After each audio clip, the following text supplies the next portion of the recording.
Привет, Yulia. Как дела? Today is Saturday, February the 18th, here in San Francisco, and it's about 1:02 in the afternoon. I'm very grateful that you had a chance to meet with your medical team, and it's very unfortunate that the Ukrainian government is trying to access your medical records or your medical profile. I think that it shows more unprofessionalism by the Ukrainian government, um, especially when you look at the fact that you were not attended to for over 20 minutes of being unconscious. So it shows sort of a really bad situation where I have to somehow show that I'm being ingenuine to you, and that's cause for great concern.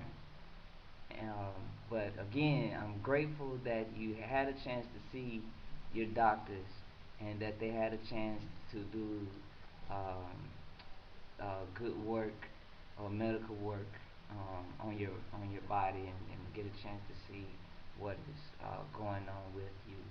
And again, I hope for a good recovery. And again, that you're keeping warm. Yes, spring is around the corner, and that means that those nice long nights and cold nights and cold mornings are about to pass us by. So again, stay strong physically when it comes to your physical well-being. I'm hoping that you stay strong and overcome the current conditions that you are feeling.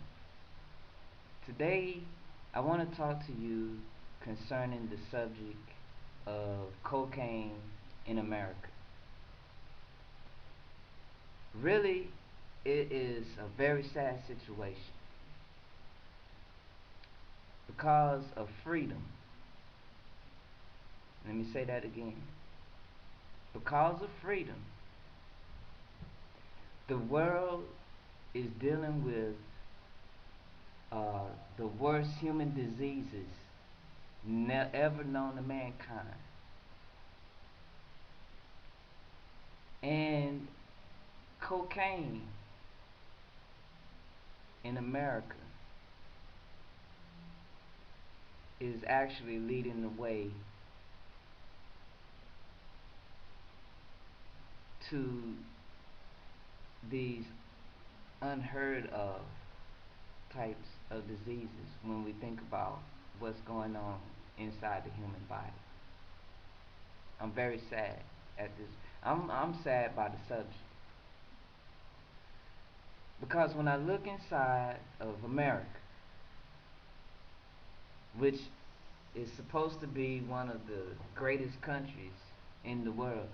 One quick thing, they say, I'm a former soldier in the U.S. Army, and I was told by just about everybody that I was like the best soldier in the Army because of so many awards and medals and competitions and all the type of work that I did. Um, but when I look at the situation, I say that America has the weakest army. Why? Because America is a nation that's on drugs. And the type of drugs it is on, namely cocaine, has a very bad effect on human life. So when I look at America being a great nation,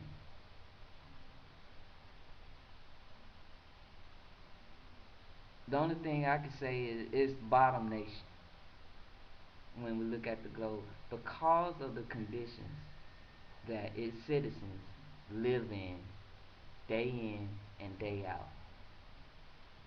What are these conditions? These conditions are very shocking. Because when I look at cities like New York City, Los Angeles, and San Francisco, the only thing I can see is AIDS epidemics in all three cities. These epidemics has led to every other city in America being a cocaine and AIDS epidemic. If you look at San Francisco,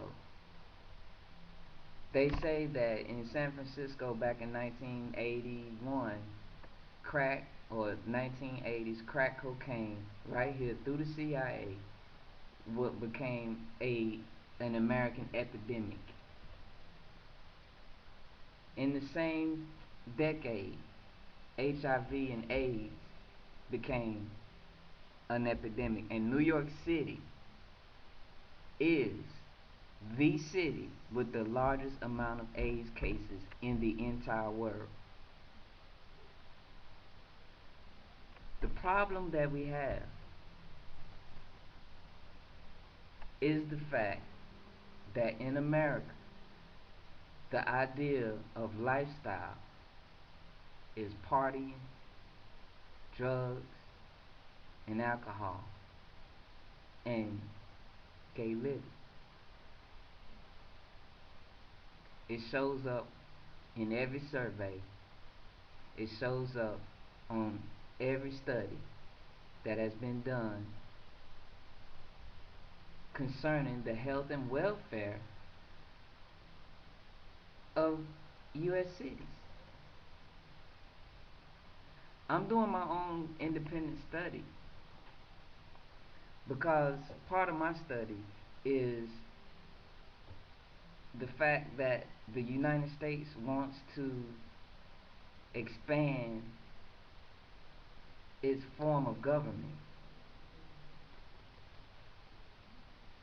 Democracy, they say.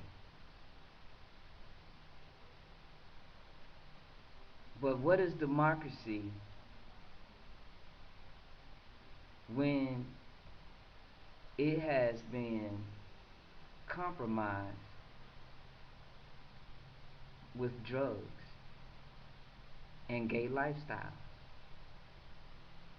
Because what we're looking at is a particular democracy that wants to promote a certain type of freedom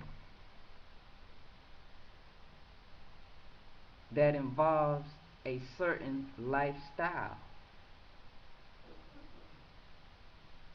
But the problem is these lifestyles leads to more unproductivity, and that's cocaine.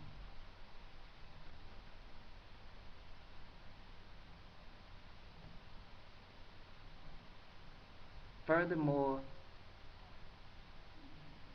in New York, Los Angeles, and San Francisco, because of unproductivity, because of heavy drug usage and the presence of cocaine, drugs, and alcohol, for me to open up and start a new company is like radio and television in the 1920s.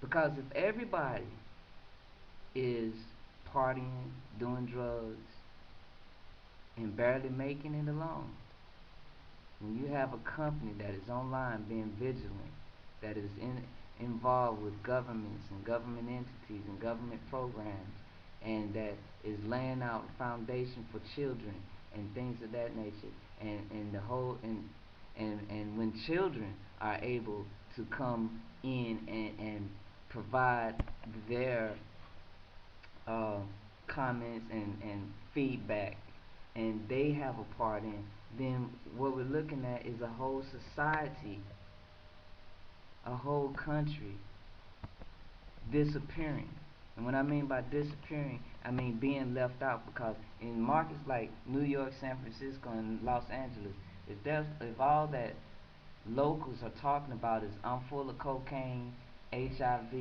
and malice, then what else is going on is one unknown company, or one known company, I'm sorry, one known company named Soul Free, that is just basically putting a nice program together for governments, societies of scale, namely the Eurasian Union. So when they see that, okay, it's very easy to see a gap between AIDS and drugs and corporations and productivity providing a society with resources and things of that nature. So basically basically what is happening because of cocaine is that companies in America are actually forming bigger gaps with the human capacity, or the labor markets, because truth be told, American citizens aren't able to work, as opposed to American companies, or any company that is trying to, let's say, outsource to what they call cheaper labor. So what I'm looking at is actually better quality workers is what we seeing. Companies moving out of America because of cocaine, and I'm one of them. But what's sad is what's left behind is a culture and a country of malice, of malicious behavior, pointing the finger, saying that these corporate people are the bad guys, when in actuality there's no productivity going on the grounds and in the communities in which these corporations are supposed to serve. Because I can tell you right now, as I'm sitting in my own room, reaching out to the global community, I have to look to my left and right once again, and I have to see those who are feeling left out of it, to the point of, hey, let's cut the internet off. And I've been meaning to get that in one of these videos. A lot of times I might skip a day because there's no internet in town. That's the level of unproductivity we're looking at. And I'll be quiet for a minute and just let that soak in for just a second, because it's sad. America is becoming that unproductive that the only thing that people in the local communities here in markets like New York, San Francisco, and LA, when you got something going on, the only thing that's going on in the hearts and minds of people in these towns is, how do we move and advance with you and cocaine? And that is unacceptable, because cocaine is the bottom for AIDS, cancer, and everything. And that's a whole nother video. Okay, so I just wanted to talk to you about how I feel about cocaine. I feel terrible about it, because cocaine, I feel like that there's war. Because cocaine, I feel like, the world is a waste. Why? Because cocaine only wants to get in my company and destroy it. So it'll be nothing like cocaine. But I will not allow that to happen, okay? I already warned citizens all over that before cocaine destroys any other company or any other society, believe me, prepare your society to reap the uh, reward of cocaine, which is death. That's my video. Talk to you later.